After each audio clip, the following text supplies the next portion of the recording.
Hey, how's it going? My name is Scott Churchson, alongside JD Walker and Mr. Obie Spencer, and this is the Sports Den. Welcome to Spanglish World Network on Zingo TV, channel 250. Please remember to download the Zingo TV app on the app stores of iOS and Android devices. When you download, make sure to rate and leave a comment. Both apps are free. Zingo TV is also available on Google Chromecast, Amazon Fire, Fire TV sticks, Roku sticks, and all smart TVs 2016 and forward. And I decided to really do a little extra emphasis with those fingers today just for the heck of it. Anyway, we got a ton of stuff we're going to be talking about today. We're going to be talking about John Gruden, the Red Sox, the Houston Astros, who are currently up 5-1 now, I believe, going into the bottom of the fourth inning. So they're possibly running away with it. Maybe a little NHL if we get the time. But gentlemen, how are you? I'm doing better than the average Las Vegas Raider fan, I suspect. Yeah, it's odd times in Raider Nation. So, Mr. Walker, how about yourself, though? I'm doing good. Cool. So right to the both we saw both our football teams revert back to normal this weekend. Exactly, yes. And in rather humiliating fashion for Giant Nation, the Jets at least made it interesting. They lost by 7, but you know what? They made it actually something that could have been something they could have won. There's some hope there. There is some hope there. The Giants, of course, did Giant, and in the process, lost pretty much half their starting lineup. You know, Daniel Jones is out, Saquon Barkley is out, Galladay. You know, it's almost like basically, did you ever play a Madden card where the glass players, and your opponent basically is so injury prone that you touch them and they just crumble? I feel like basically Dallas played a Madden card this weekend, and losing 44-20. Yeah, that's pretty much Giant Nation for you. Anyway, wait. If we're going to cover your teams, the Eagles won, and nobody here is happy with the team. Yeah. Mm-hmm. I mean, it was the worst win, the worst follow-up to a win I've ever seen here on local sports. Nobody's happy with anything about that team. And there were 3 bonehead plays that stood out in that game. Twice not running out of bounds for Sanders. It's one thing to do it once, but then the next time you touch the ball, you did it again. And then you have the free playoff sides, and then you throw it out of bounds. That ball's got to be put into somebody's hands somewhere. Maybe you get the pass interference. Maybe you get a touchdown. Instead, Hurts throws it out of bounds. And then that's just the lead of what's happening in Philly, even with a win. Yeah, well, like I said, again, the phrase is, though, an ugly win is still better than a pretty loss. So you take what you can get. You take what you can get there. And again, in Giant Nation, you take what you can get. So, all right. But we wanted to break this up. Like I said, we wanted to start this off by talking a little John Gruden. An email had surfaced from about 10 years back with some, shall we say, disparagingly racial comments. I'm not going to mention them here, but suffice it to say, it was enough to get a long time and I think by and large respected Super Bowl winning coach fired. I'm curious to get your take on it. I've got a couple of takes of my own as well. But JD, I'm going to start with you in this case. What do you have to say here? I mean, was it right? Was it not right? Admittedly, I was a little on the fence at first, mainly just because I hadn't had the time to, really read into how this all went down. But seeing that now that it came as a result of the other investigations into the Washington football team and how much of just a giant cluster that organization is from top to bottom. And that's how all these emails came out. So for the fact that it was came out of email exchanges with Bruce Allen and other Washington executives, it's a terrible look. And the more you look at it, the worse it gets, the worse the things he said. So it was absolutely at the point that he could not continue in his role as coach of the Raiders, and not to really give kudos to anybody who in that situation, but at least Gruden saw it and resigned relatively quickly. It took a few days. It took another game of awkwardness, but by the time it got to by Monday, it was untenable, and he said, "Okay, I'm done." Apologies to Raider Nation, and bowed out about as close to gracefully as you probably can get in this situation. The other issue with this is with everybody focusing on Gruden, there is no punishment for Dan Snyder, and this man should not be owning and running a football team, even if he's currently suspended, and his wife is running the team, and essentially did a puff piece media interview whining about so hard it was, and why doesn't anybody like me? Because Dan Snyder makes Jim Dolan, the Wilpons, any of the Woody Johnson, the Johnson brothers, and any of the other dysfunctional ownership groups in sports that sports fans know and hate. Snyder puts them all to shame, and exchanging nude photos of cheerleaders. This is disgusting, no matter how you look at it. But the Washington ownership really needs to be held more accountable for just how much of an absolutely dysfunctional mess that situation is, and the gall of them to then turn around and are trying to get taxpayer money for renovation of FedEx Field or to build a new stadium. That is the pinnacle of being completely out of touch with reality. The league is Gruden is a scapegoat in all of this, and he deserved to be held accountable for some of the stuff for the awful things he said. But at the same time, more attention needs to be paid to Dan Snyder and the Washington football team and how much of an absolute disgrace that organization is. Well put, Obie.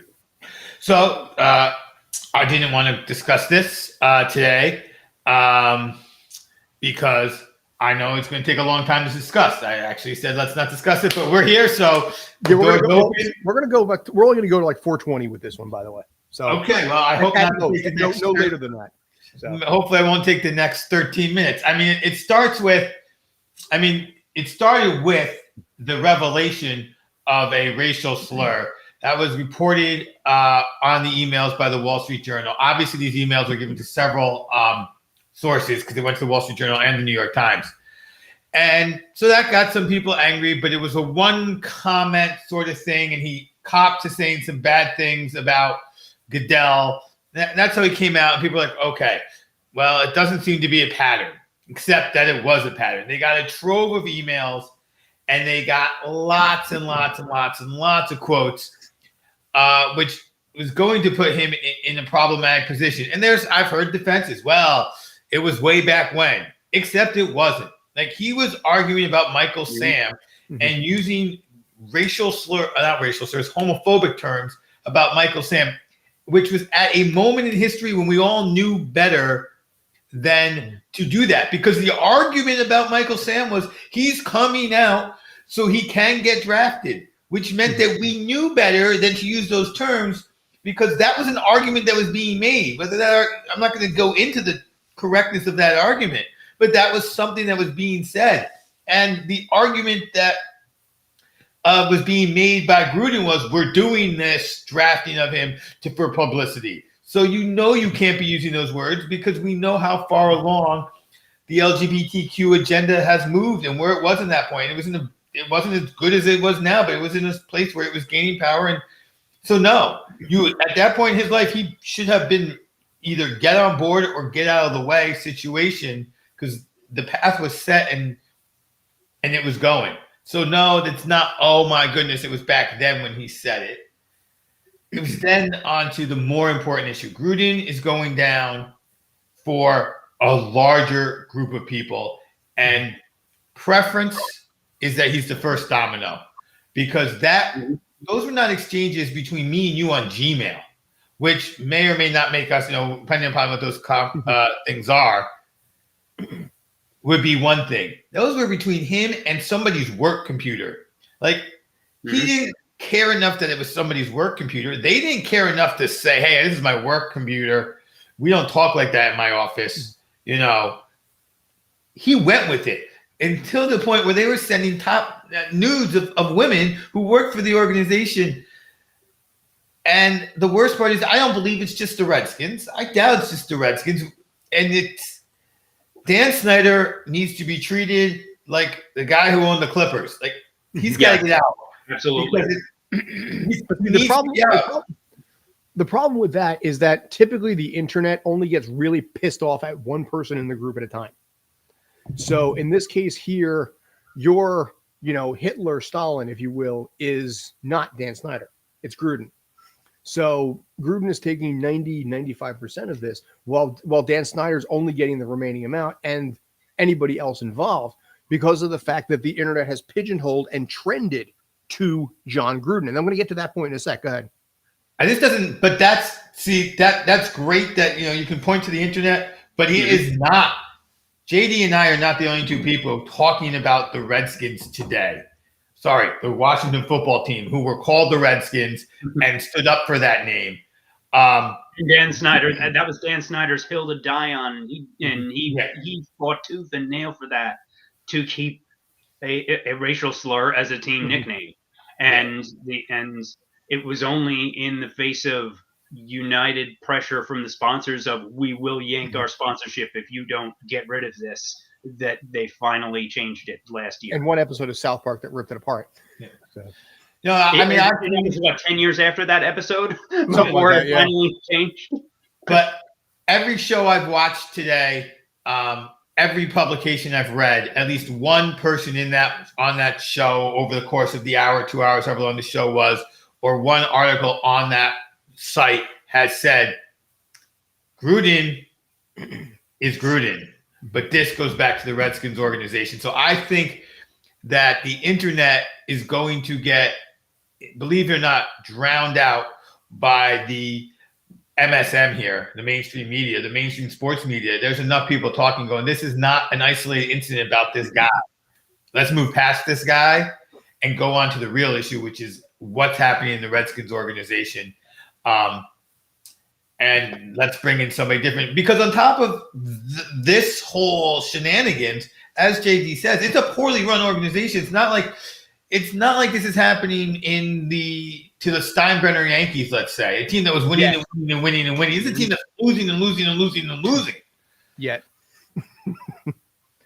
Here's my small concern with this. And this is something I've seen ever since James Gunn and the stuff that was said, is that you have people in this world that are looking for their 15 plank time of time.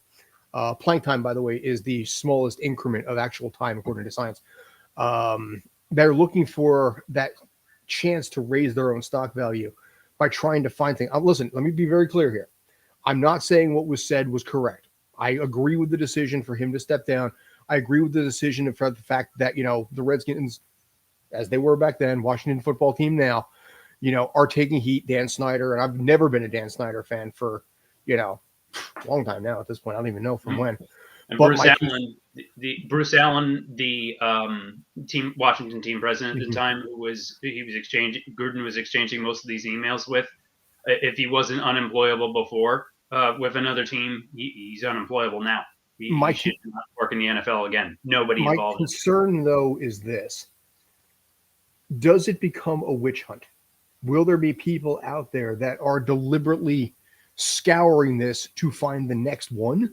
Not saying it was right, but to find the next one to raise their own stock price. James Gunn, for an example, I'm going to use this one in this case, going a little off the sports topic. He owned everything that he said. And he's like, you know what? I was a different person back then. I said things I shouldn't have. I revamped myself since then. We still do not have a Guardians of the Galaxy 3. But we did get a Suicide Squad, and he is back on. My point is that his reputation took a hit as a different person. If we can forgive Mike Tyson for raping a woman and let him go and become the celebrity that he has become, at what point do we choose to forgive other people if they're genuinely remorseful? So what is the line of what's acceptable to forgive and what is not? You're giving two different things. Exactly, I am. What you're saying is somebody's going to come up and get somebody punished. Then when do we forgive them? And that is, does somebody deserve to be punished? Yes. And do people deserve to be forgiven? Yes. So everybody's line of what their crime was, what their crime was, when do they get punished, and when do they get forgiven is going to be different. Now, there was a much less talked about ballyhoo story going on in cancel culture, if you will, about a professor, I think in geology, who was discussing how he felt about, oh my goodness, a racial issue. And he was talking about it in a very political way. And he said, I don't agree with that. He was then invited to MIT to give a speech on geology. And MIT, some students at MIT got furious and said, oh, no, he can't come here. Now, what he said was not, he was saying, I don't believe in affirmative action. I believe in this other thing. So he didn't say, like, I don't believe racism doesn't exist. I don't believe affirmative action is the way they handle it. I believe in this other way. Students at MIT got angry and they canceled him. But he then got picked up to do that speech by Princeton because people said, wait a second. This is a controversial political issue, but he's not being, people analyze what was being said. Have you ever been a pariah of the internet? No, I have not. Raise your hand if you have been. Raise your hand if you've been vilified around the world on the internet. You're damn straight I know what I'm talking about here. Because I know firsthand what that feels like. I was ripped when I was on America's Got Talent 6 years ago. I was torn apart, vilified. I had people outside the country tracking me down to tell me how much I sucked. The depression I felt, you're talking about the MIT professor? Fine, we can talk about that. But what about that period between MIT and Princeton? What about the feelings in that moment? None of you have ever experienced that. I have. I had a lot of people from all over the world track me down. I had people find my cell number and track me down and rip me apart. This is where my input's coming from. And this is what scares me. That you were going to have people that are deliberately going to try and find someone to raise their own stock price by pulling someone else down because they did something wrong. I am not, again, agreeing with what happened with Gruden, Snyder, or the rest of it. But to quote the 11th Doctor, we are all different people all throughout our lives. And to pull someone down for being a different person then than they are now and ruin their reputation. Like I said, I lapsed into depression after America's Got Talent. Most people don't know that. I stayed away from that thing for a year after I did it because I know what the internet can do to a person. And I don't know if you guys do yet. So I'm going to go to first of all, apologies that happened to you. That is horrible. That sucks that you got I would love to drop an F-bomb right now about how bad it was, but I'm not going to.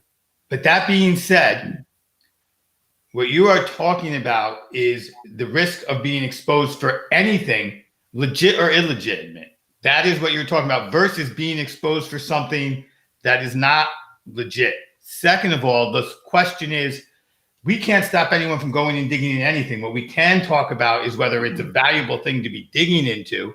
And then is there an opportunity for the ability to come back? Here you are on multiple shows doing multiple broadcasts. So even though you were, and this is not the right word, but I'm going to use it, punished for being bad, you were not bad. You have a funky talent. I love it. I know what your talent is. I can see how somebody wouldn't. It's a fun thing, but that's not the story we're talking about now. But you also did get your ability to be like, hey, but I also can talk.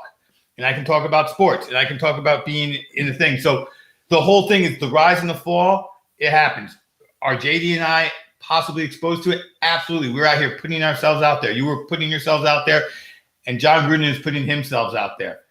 Is my past perfect? I know it's not. I'm not going to speak for JD's. I'm not even going to speak for yours because I don't think you're definitely not perfect. None of us. Let's not forget I was voted least likely to succeed by our high school and suspended 4 times. So the least of your concerns was that you could bend your fingers funny. But the issue of people get exposed. People can get exposed for anything, even what you're saying. That's what scares me. But self-promotion by pulling someone else down. In this case, and that's one thing, but in this case, this isn't self-promotion. This is newsworthy information. And it's you're right. Where do we draw the line? It's so hard to say. You have to see it to know, kind of like pornography. Yeah, I mean, and not that there's ever any excuse for any, internet lynch mob, going in and stalking people, finding their cell phone numbers, especially if, they didn't like a performance on America's Got Talent. But that's different than if you had gone on America's Got Talent and said racial slurs, that. So not, Yeah, I know, but in this case here, I went in there just figured it was going to be some simple thing, get a few laughs. Oh yeah, people are terrible. I had such an unexpected backlash on that it scared me. I'll be honest, it scared me to what is they are capable of. That everything you can do can be washed away by one simple slip up in a bad moment. I mean, if you look at basically, I'm going to go comic book again. How well do you guys know the Killing Joke? The whole idea is that it takes one really bad day to flip a person. And that one really bad day, if it's discovered, a lot of times by people that can themselves be hypocritical, I'm sure. The people that are all over Twitter and ripping this stuff apart, I guarantee that basically they are very comfortable in their glass houses. And if you did the same to them, but where does it end? Where does forgiveness begin? How long do we let Gruden have to deal with this? How long do we let Snyder? How long until we're like, you know what? Okay, they've had enough punishment for this.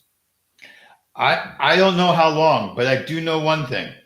We may very soon be trying to figure out how long we have to go until the Astros prove that they won that World Series on their own, as they are continuing to win today, and they're playing the other cheaters, the Red Sox. So here's the funny thing. Yeah, this got really serious. We're now 422, so I did say we're only going to go 420 on this. I apologize. I don't think I have ever been that impassioned before on this show, because I mean I think you almost saw it. I think you guys almost saw that I started to break. But the stuff still hangs on you. Anyway, yeah. Always like I tried to segue. Thank you for trying. All right, but anyway, yeah. How about those Astros? Dusty Baker looking suave and debonair there. Always like Dusty too. There's one takeaway that if they win the World Series, and you know what, they've got a really good shot at it. That's a team. That's a guy that I'll be very happy for. I think if they win this time around, then it does to get rid of the stigma of where they were. And 2017, I put something out on Twitter, a tweet about a week ago or so. Okay, Yankee fans, hypothetically speaking, Astros and Red Sox are in the ALCS. I give them 3 options. Who do you root for? Astros, Red Sox, death. Astros were 50%, Red Sox were 10%, death was 40%. And what I found really interesting is that a lot of Yankee fans would rather pull for Houston than pull for the Red Sox. Right. I was a little bit. I really kind of was. I figured it'd be closer than that. But, I've also figured more people would be rooting death. But I expected Death to have a higher percentage than the Reds, than both teams. I had the same, root for death feeling from the 2009 World Series with the Phillies and the Yankees. So I get it. Yeah. So I look at that, and I know to the big baseball fans like you, Scott, the Astro cheating scandal is huge, but I don't know how far down the line of level of intensity of baseball fans it falls to before it's kind of blah. Because I'll admit, I'm kind of, they stole signals.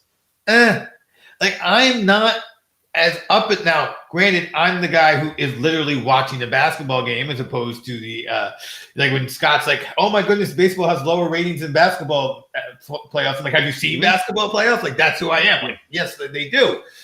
So if the Mets aren't there, and if it had happened against the Mets, it would probably be different. But so if you take that, I think what you're talking is you have 50% who are just die-hard Yankee fans, wherever they fall on that sort of scale, and they're like, forget this team. And then other 50% are more baseball-oriented Yankee fans. Those are probably the bigger baseball fans. Like, I hate the Red Sox, but these Astros, they got to go.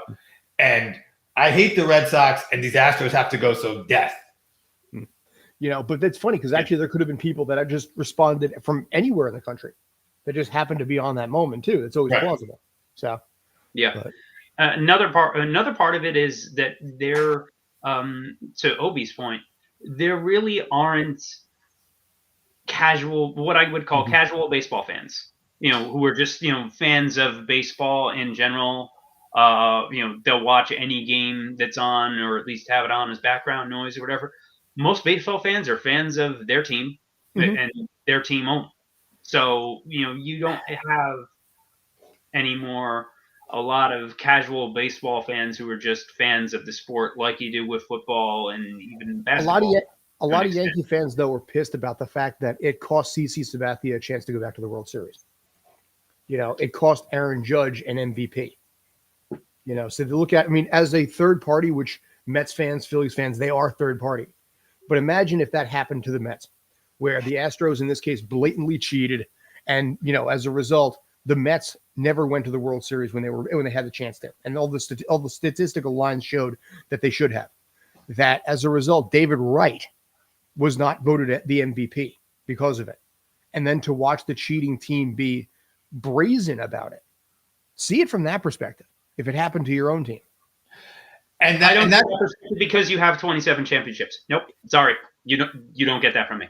It is different because it would be different if it happened to the Mets or any other team because other teams are not the Yankees. The Red Sox and Dodgers are. Well, also, keep in mind that it's been 8 years since. Keep in mind that the Mets have been to the World Series more recently than the Yankees have too.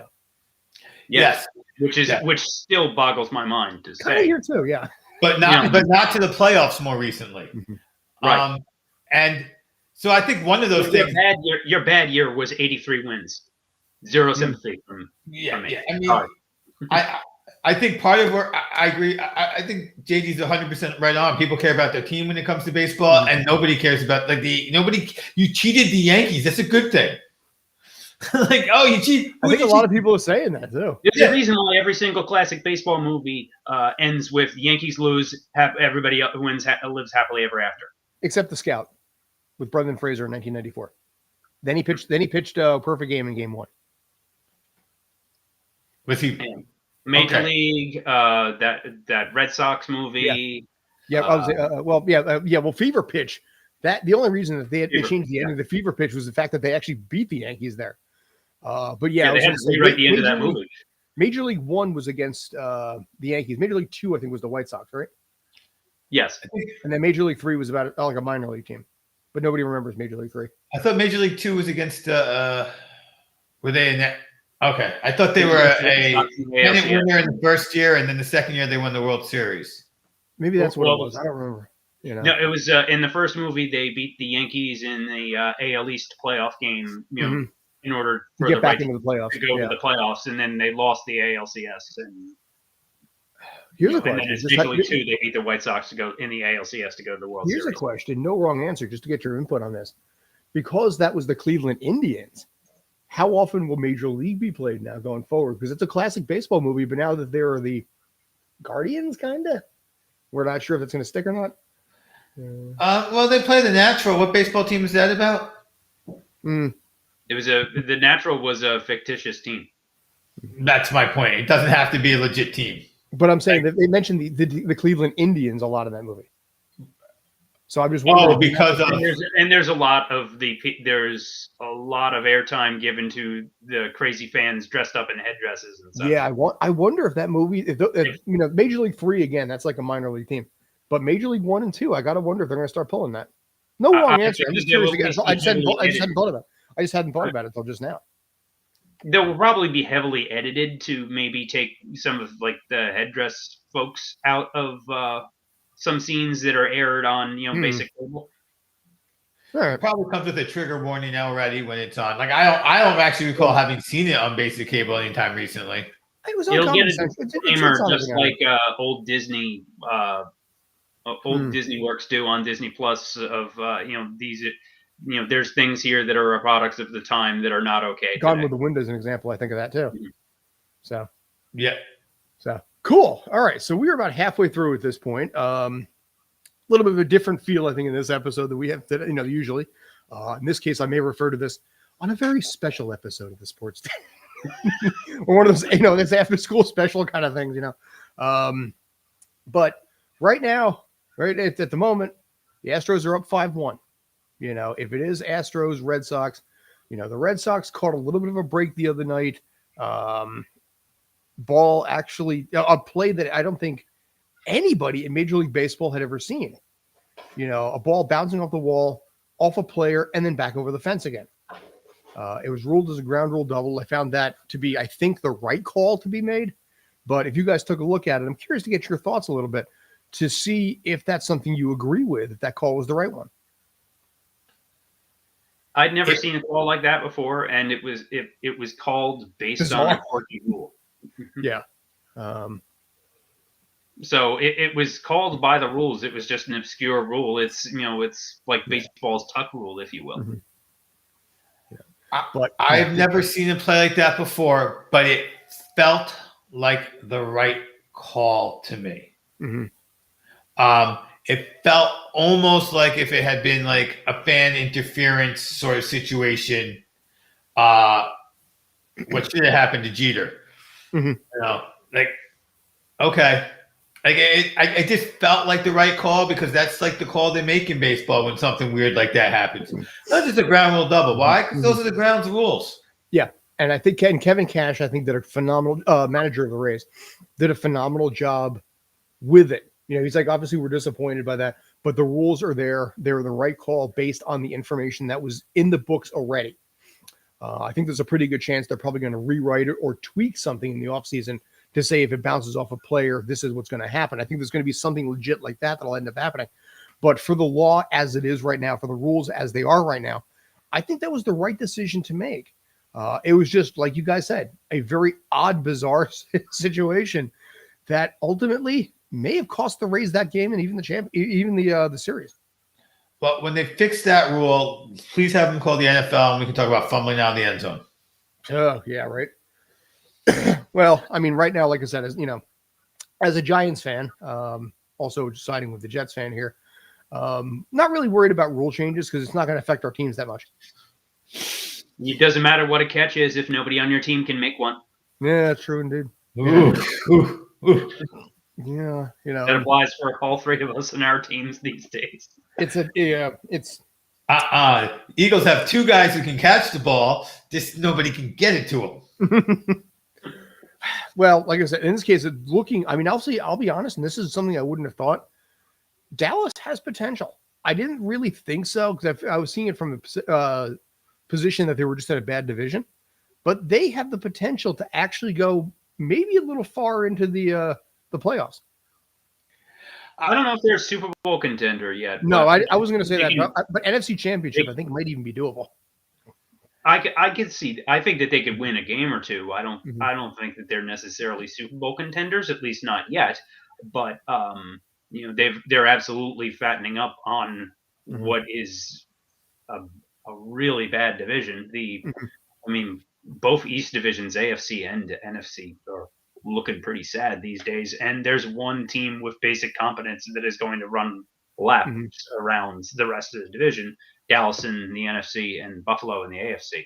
It's the same kind of deal. But Dak is removing any doubts about how effective he would be coming back from injury.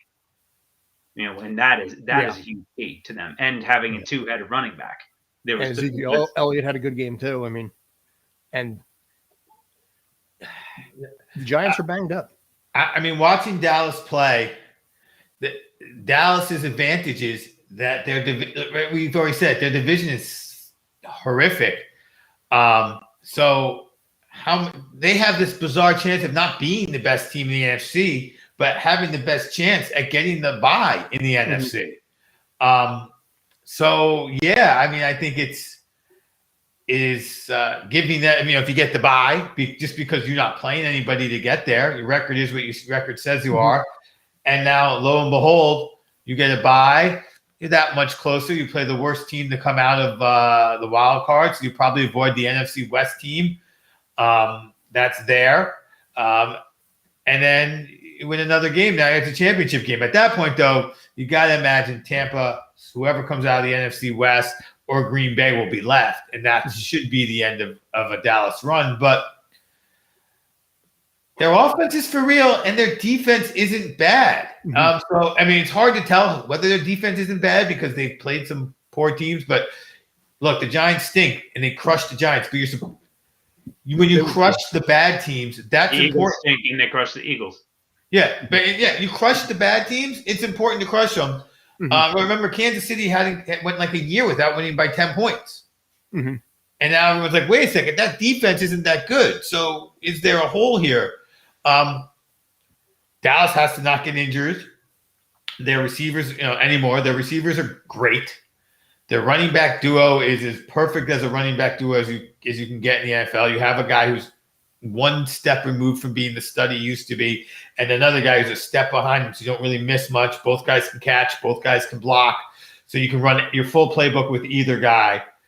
Dak's leg is healed, and I think any mental issue he had about it is, at least once the game goes live, is gone.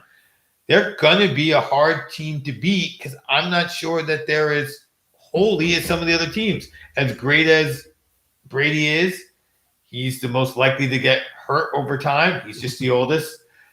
Green Bay's defense is definitely sus. And,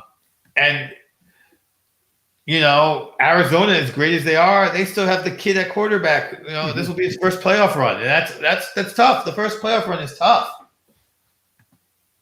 Well, we might talk a little bit about him too, depending. So we will be at some point when we start talking about MVPs. We'll definitely. I mean, at this point, they keep this up. Kyler Murray is the MVP. Yeah. So yeah, absolutely. We're going to be talking about him. Not helping my bad fantasy team though. I made the trade of the week 2 weeks ago. I'm last in my league already. It's I'm on won the first two, lost the last three. Yeah. But 2 weeks ago, and when I realized my team was bad, I traded away Aaron Jones, and then to get the maximum return for first-round picks, I did throw in Mark Andrews. Mm-hmm. Needless to say that I was like, oh, I'm winning this trade because that guy lost last week, and now he's about to lose this week. But he didn't. But continuing the philosophy that I have that anybody I draft gets injured, having a flex option with a quarterback, and I believe Obie on Sunday, you and I were talking, and I talked about how good Daniel Jones has been to my fantasy team, and then, of course, basically he ends with 4 points, a concussion, and he's out for at least next week. That's, again, holding true to the fact that whoever I end up getting ends up getting injured. But speaking of Kyler Murray, I wanted to actually bring up something. I wanted to show something there. Let's see. I wanted to basically do something about this. I haven't done this yet, and I've been meaning to. You look at a lot of athletes, you look at a lot of players, and they're inherently known for their sport. But what's funny about it is a lot of times we don't realize that they excelled, at a high school or college level, and sometimes even a minor league level in other sports as well. Russell Wilson was known as being drafted by the Texas Rangers. But since you mentioned Kyler Murray, he was actually drafted into the A's system as an outfielder. Just checking that out for a sec. I kind of dig it. I think it would have been interesting to see what would have happened. But do you think Kyler Murray could have survived playing baseball? And better than survive, thrive, I think is a better word. I think he would have. And he wasn't playing another sport as a hobby. He was really good at it. And it wasn't until his senior season at Oklahoma that Murray came out as a bona fide football stud. Everybody thought that he was going to be, he even thought that he was going to be pursuing Major League Baseball. And it was just going to be one last hurrah, college football season. And he ended up winning the Heisman. Yeah. And also you get, while long-term baseball is better for your health and better for your wallet as a player, you need to go through a few years of nothing, and taking buses to nowheresville places in the minor leagues. But in the NFL, you get paid millions right away. That's something that I think they're trying to change too in the minor league system. What's going on there, the struggles that are happening, the low pay, the bad environment, and everything that's going in there. The mental health part of it as well, I think, is a big part, where a lot of people are just a lot of I mean, there was a situation that I think happened recently where a minor leaguer committed suicide because of their inability to really be able to thrive. And I think they're trying to make a mental health change at the minor league level for the players that don't make it. For every, player that you have, every Aaron Judge that you have, every David Wright that you have, you've got 1,000 or more that never get that far. And go ahead. Sorry, I didn't mean to cut you off. No, it's good. But nobody takes that into account because they're so focused on the success and being proud and excited for all the players that have made it. But all the ones that don't, what is the psychological ramifications there? A lot of it also comes from the lifestyle of these minor league players is absolutely brutal. They get paid practically nothing. They can, they only survive because on many levels they live with host families, essentially, which are essentially foster families for, teen and 20-something baseball players who are making peanuts. And it's a cultural shock for a lot of players. That's another reason why you don't see where it's hard to get more minorities to play a game when it's a lifestyle that involves bus trips from Chattanooga to Mobile and Savannah and so on. Places that, shall we say, are not exactly known for their hospitality to people who don't look like them, let's say, and that is takes a huge toll on these players, and that is why a lot of them do, whether depending on their talent level, a lot of them don't make it through, and a lot of them say, and even for the white players, they've a lot of them say like they've never had a roommate that wasn't another white person. So just it's a very lonely culture for anybody of any color or creed to go through this, and it's brutal. So and you're not going to grow the game, back to baseball needing to fix something. But players of talent who have options, they'll go elsewhere. Kyler Murray took the money because he could make more money quicker and didn't have to do the bus ride life that you do in Major League Baseball. That's the difference. At 22 years old, you can be drafted and instantly succeed. Baseball at 25, 26, typically.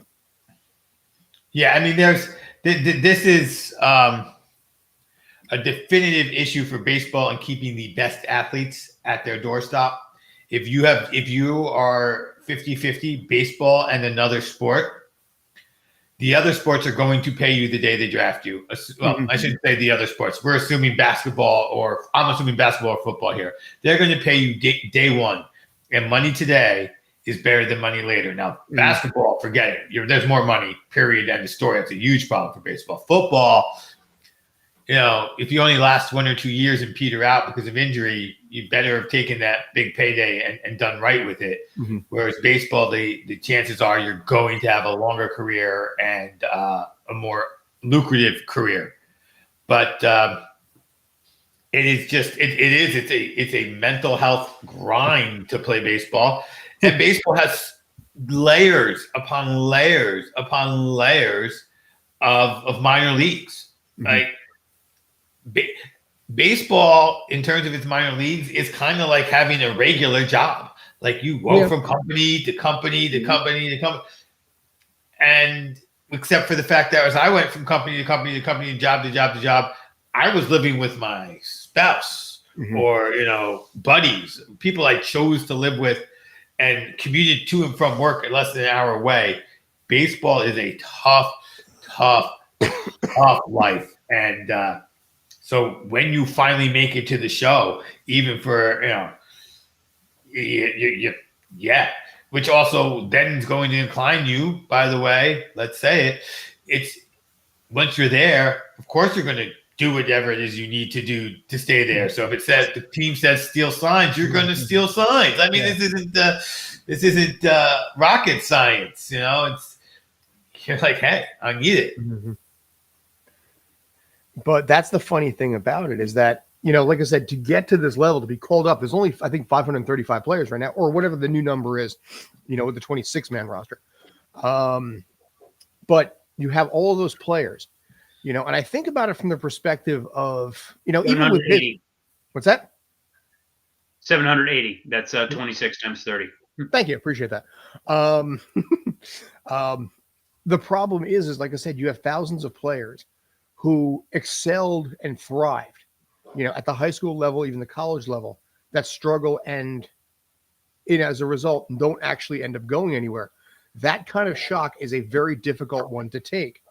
And that's where the mentals come in on that. And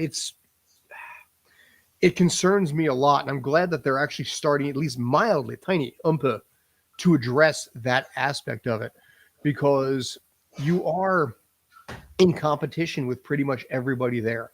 They all have the same goal. They all have the same ambition.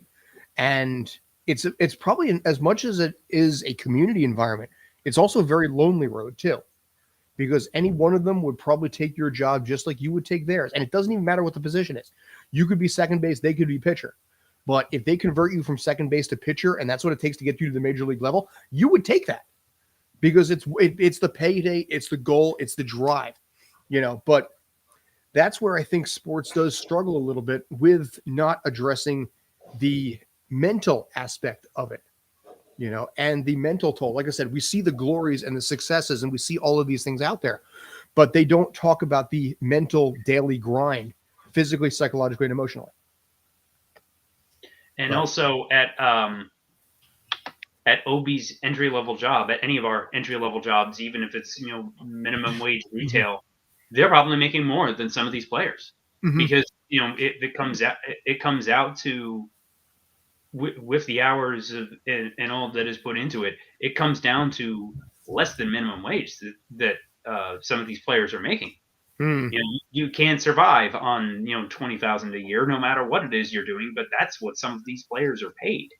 And one of the supposed reasons for trying to streamline and restructure the minor league system over the past few years and cut down on the number of affiliates was allegedly, supposedly, so there's a bigger pot of money to pay individual players, but I'll believe that when I see it.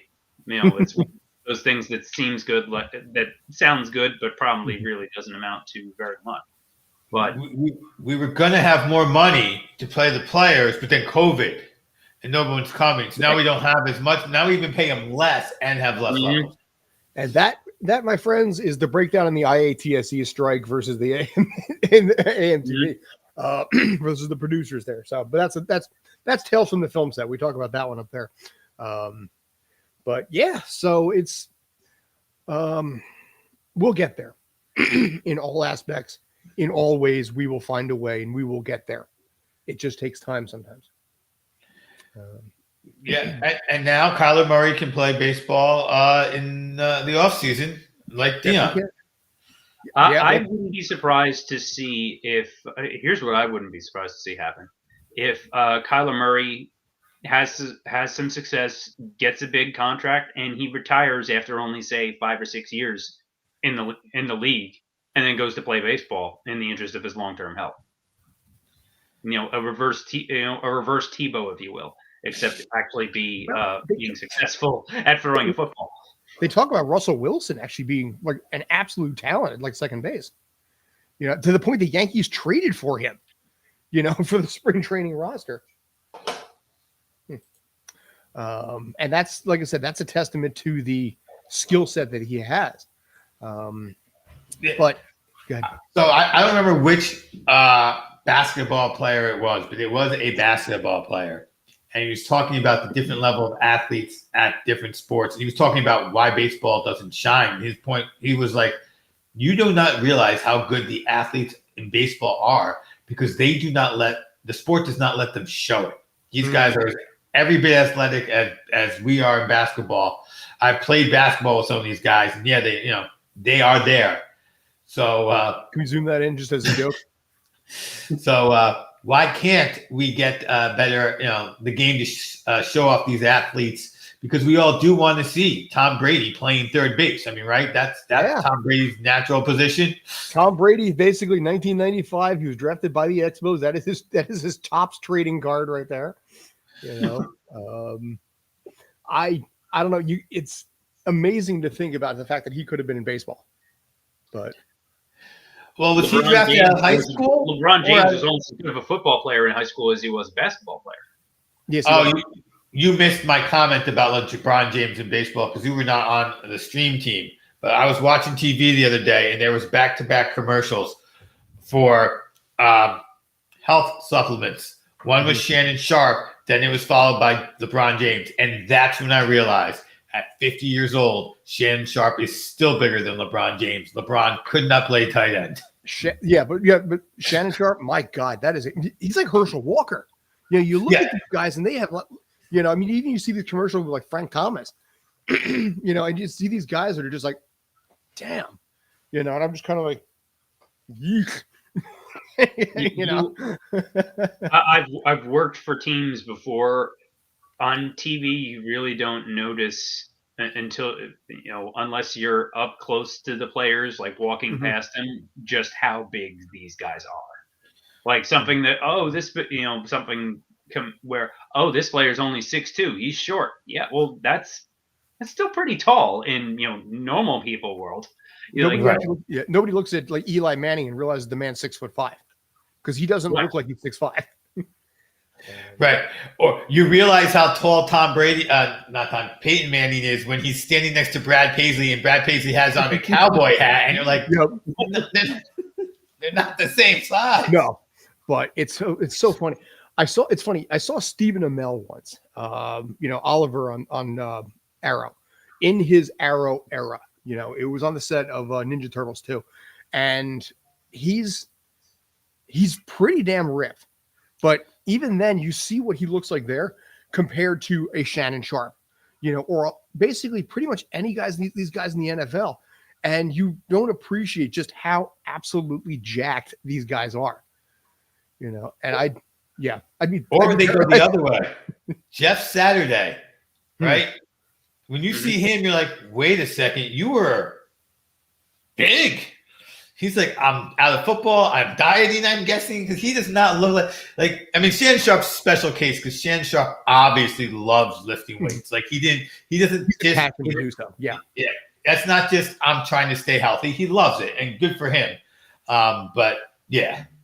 That's like Rock level obsession, because The Rock's like, the first thing I have to do every morning is lift for 2 hours. If I don't, I just have a terrible day. Yeah.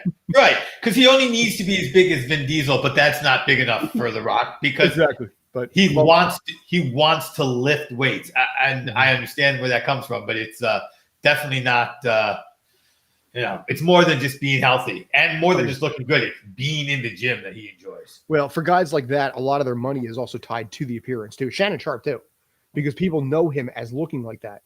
And I think you risk losing money at that level if you don't manage to actually have that continued look. So mad respect to the man for looking like that.